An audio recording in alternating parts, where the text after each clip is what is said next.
Bon matin! Alors, aujourd'hui, j'ai décidé de vous parler de priorité.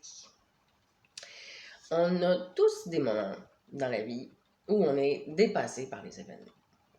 Le travail, la famille, les enfants, la santé physique, tout ça, ça peut avoir un impact sur notre santé mentale. Bon, il y a des moments où tout se gère, voilà. Et puis il y a d'autres moments aussi où la plupart des sphères de notre vie, bon, ça roule, hein, donc on arrive à trouver un équilibre. Mais dans les moments où ça glisse, le plus dur, c'est toujours de s'en apercevoir. La plupart des gens vont se rendre compte qu'il y a quelque chose qui cloche qu'à partir du moment où leur corps va leur donner un signal d'alerte. Du stress, des migraines, une grippe, un burn-out, de l'insomnie, une dépression, par exemple. Dans l'idéal, si on arrivait à percevoir le glissement dès le départ, puis si on était vraiment à l'écoute de notre corps, on aurait tout de suite les consignes, hein, la marche à suivre pour reprendre notre vie et puis retrouver l'équilibre.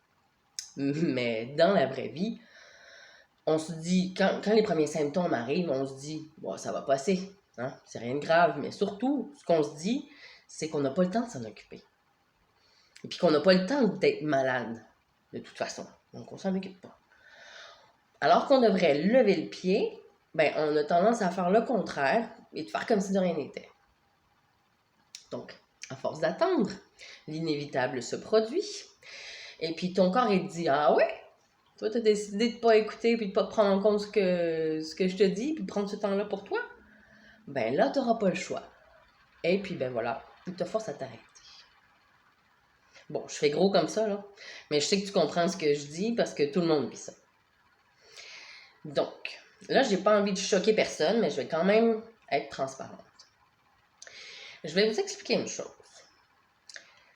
On n'a jamais eu de problème à aller voir une banque, puis emprunter pour un téléphone, un ordinateur, un écran plat. Hein? Mais jamais personne pense que c'est valable d'emprunter pour s'offrir de l'aide, pour s'occuper de soi. Comment on a bien pu en arriver là? Moi, je me pose vraiment la question pour vrai. C'est fou quand même quand on y pense. On est même prêt, des fois, à donner, prêter de l'argent, enfin bref, pour aider les autres, mais je veux dire, avant de le faire pour soi-même. Pourtant, on le sait tous que pour pouvoir aider au mieux les autres, il faut déjà savoir comment s'aider soi-même. On l'a tellement entendu que je pense qu'on ne l'entend plus. Et puis là, on ne l'entend plus, mais sauf qu'on ne l'a toujours pas compris non plus. Donc, pourquoi on ne veut pas payer pour se faire aider? Parce que notre gentil ego, que nous avons tous, hein, je vous rassure, a décidé qu'on était capable de s'en débrouiller tout seul, de s'en sortir tout seul. Donc, qu'est-ce qu'on fait?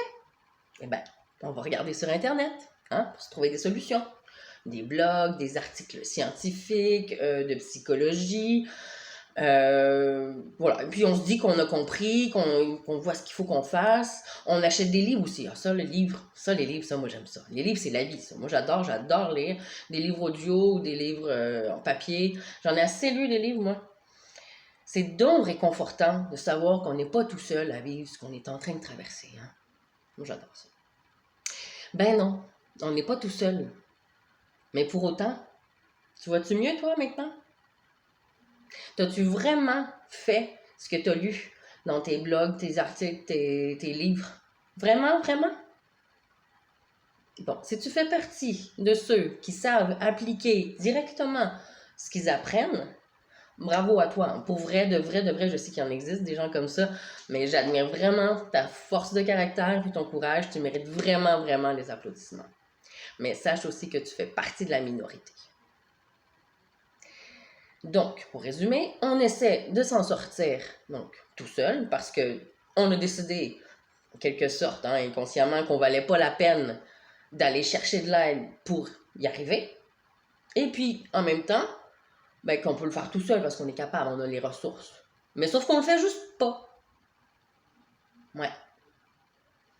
Donc, écoutez, moi, je peux vous dire que le jour où j'ai agi en embauchant un coach pour m'aider à avancer, j'ai passé la seconde assez vite, merci.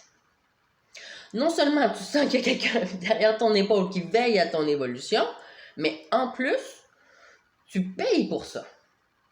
Donc, autant rentabiliser ton investissement, non?